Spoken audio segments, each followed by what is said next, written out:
biasa. Oh, haleluya. Yang nggak angkat tangan mau punya roh apa? Roh kelemahan, roh kemiskinan, roh kebodohan. Saudara, Bapak Yahweh itu menyediakan buat saudara itu roh yang excellent, roh yang luar biasa. Amin. Dan itu membuat kita itu kagum buat dia. Kok luar biasa ya Bapak kita itu.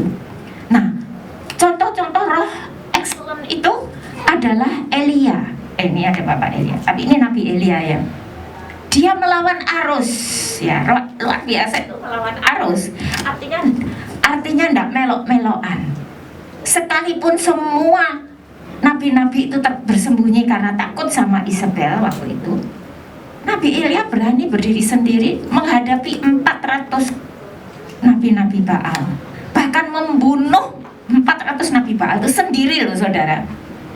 Nah ini yang sangat heran, karena dia memiliki roh Bapak Yahweh yang luar biasa, keberaniannya ya,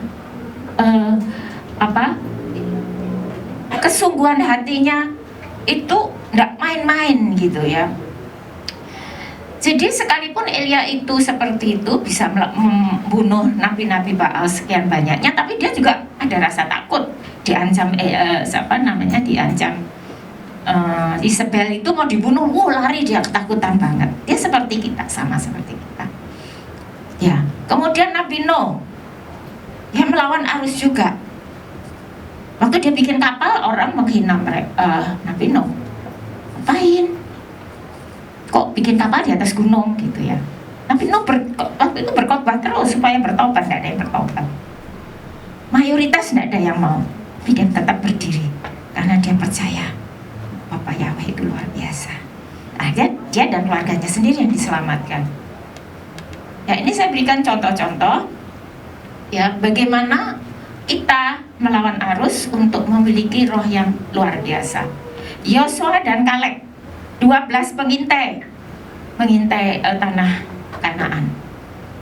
Yang 10 bilang, wah di sana memang ada anggur dan madu berlimpah-limpah, susu berlimpah-limpah.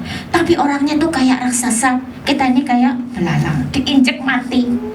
Tapi Joshua dan Kaleb enggak begitu, karena dia memiliki roh Bapak Yahweh yang luar biasa. Enggak, sekalipun mereka kayak raksasa, Tuhan kita itu jauh lebih besar daripada mereka. Amin. Dan dia bisa mengalahkan orang-orang di sana. Ya banyak lagi ya ceritanya. Dan satu perkara lagi ya, kalau kita percaya bahwa Tuhan bisa tolong, itu kata-kata kita itu positif. Yang terakhir contohnya nih ya, yang pertama itu tadi adalah lawan arus. Sadrak, Mesak, dan Abednego disuruh menyembah patung Raja Nebukadnezar. Mau nggak Sadrak, Mesak, dan Abednego? Mau nggak? Mau nggak dia menyembah patung? Nggak mau. Nah, kalau nggak mau itu ada ada hukumannya gitu ya. Nggak sembarang nggak mau ya wis gitu ya, daplek ya wis. Enggak. Rajanya bilang, kalau kamu nggak menyembah, masuk di dalam dapur perapian. Nah, masuk dapur perapian itu nggak main-main ya. Dan mereka tetap nggak mau. Biarin aku mati. Nanti Bapak Yahwehku yang menolong aku. Kalaupun dia tidak menolong, aku tetap percaya bahwa dia pasti menyertai aku. Nah, itu baru iman yang excellent. Roh yang excellent itu seperti itu. Ya, berani melawan arus. Ya. Yang kedua adalah untuk memiliki roh yang excellent, kita harus hidup dekat dengan Tuhan, dengan Bapak Yahweh itu. Kita buka dalam Yohanes 10 ayat 10. Yohanes 10 ayat 10 mengatakan,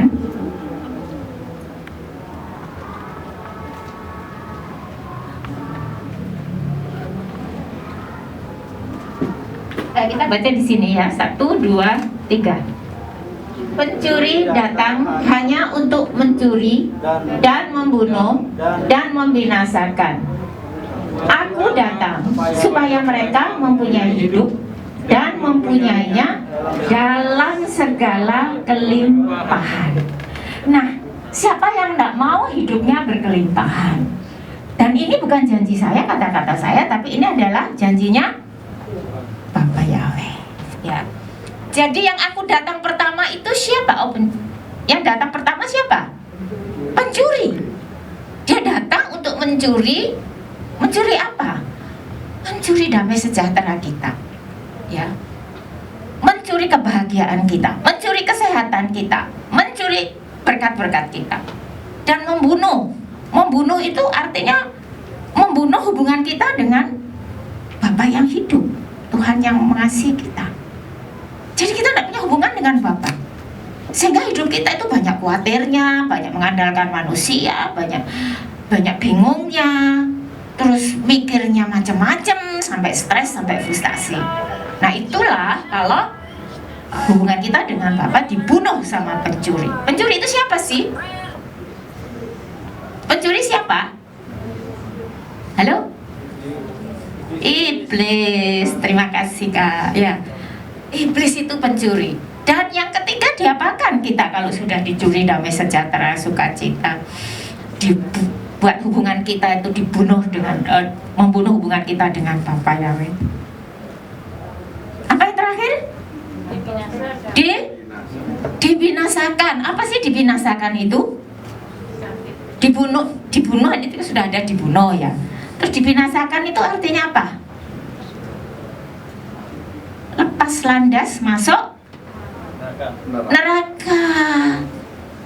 Itu sasarannya mereka. Dan ini sudah tertata rapi dari zamannya Adam dan Hawa itu, bahwa yang namanya 666 atau si Dajjal itu sudah bekerja, saudara. Ya, dan dia mau semua supaya banyak orang yang ikut dia. Ya. Jadi mereka itu sudah membuat banyak tatanan yang namanya tatanan negara baru. Siapa yang sudah pernah dengar tatanan negara baru? New World Order. Pernah dengar? Pernah dengar nggak? Nah, itu rencana mereka sekarang sudah terang-terangan terbuka. Ada satu pastor dari Katolik yang mengatakan bahwa Alkitab ini kuno, harus diganti, dihapus, diganti. Siapa dia berani menghapus isi kitab suci? Ya.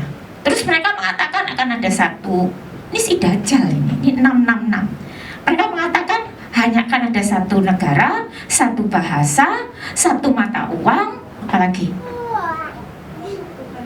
disatukan semuanya. Dan penduduk dunia ini berapa orang? Siapa yang tahu jumlah penduduk di dunia? 8 miliar. 8 miliar.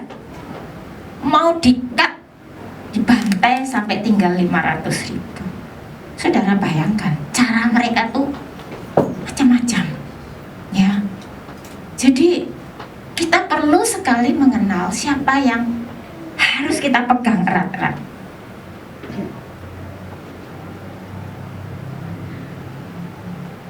Dan kalau kita baca berikutnya, aku datang. Siapa aku ini? Yesua atau Yesus. Kenapa saya panggil Yesua? Ya ini untuk saya sendiri ya. Saudara mau percaya boleh, nggak percaya sudah. Yesua itu adalah Bapa Yahweh sendiri yang turun ke dunia. Kenapa dipanggil Yesus? Karena itu juga satu cara pengelabuan supaya orang-orang percaya benar bahwa inilah juru selamat. Dibawalah ke Yunani. Yunani itu setiap nama itu pakai us, saudara ya. Matius, Yakobus, Paulus, Sakeus, us. Nah ini diambillah Yesua, itu diambil yes-nya yes, ditambahi us, jadi Yesus. Saya ini ya maaf aja baru dengar dan kaget. Ya, tapi saudara boleh renungkan, boleh doakan, boleh nggak percaya, boleh nganggap saya sesat, nggak apa-apa, karena saya sudah menemukan yang benar, gitu ya. Jadi tuh Bapak Yesua ini datang supaya mereka, kita semua ini mempunyai hidup. Hidup itu apa? Hidup itu adalah kalau kita mati, kita tetap hidup di dalam surga, negara yang terang, yaitu Yerusalem baru. Itu yang Bapak Yahweh rencanakan. Amin. Amin. Jadi kalau kita itu mempunyai hidup, kita tuh melawan arus tuh nggak takut. Orang begini semua, aku nggak apa-apa. Kalau aku dibunuh, mati pun aku nggak apa-apa. Yang penting aku sudah dapat tempat di sorga. Saudaranya di gimana di Afghanistan ya, Pakistan, itu yang nggak mau menyangkal Yesus itu langsung disuruh tunduk-tunduk gitu ya, di lereng itu ditembaki, yang saya lihat di video apa di HP di video, ditembaki dor. Berani mereka mati karena mereka yakin, ya, mereka tidak mau menyangkali Yesusnya dan tahu kalau mati pun kita pasti ke surga. Hidup mati itu untung, hidup untuk Yesus. Itu loh, ya. Jadi kita diberi hidup ya sama Yesus itu. Dia datang supaya mereka punya hidup dan mempunyainya dalam segala kelimpahan. Saudara percaya bahwa Bapak Yahweh menyediakan kelimpahan? Amin.